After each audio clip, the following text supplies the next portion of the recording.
صرافی نیلی با افتخار یکی از حامیان بزرگ اصلی این جشنواره نوروزی است. نوای کالمو مبارک شد.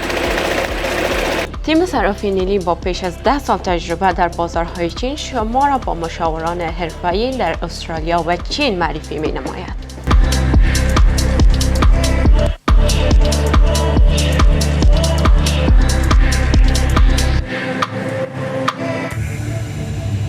Afg'onistonlik anjumanlarni hamohanglash tashkiloti Viktoriyada Melburn shahridagi eng katta Navro'z festivalini mezbonlik qiladi. خدمات ما 7 روز در هفته از ساعت 10 صبح الی 10 شب در وقت ملبورن استرالیا. با صرافی نیلی حواله‌های تجارتی و فامیلی خود را در زمان کم و قیمت مناسب انجام دهید.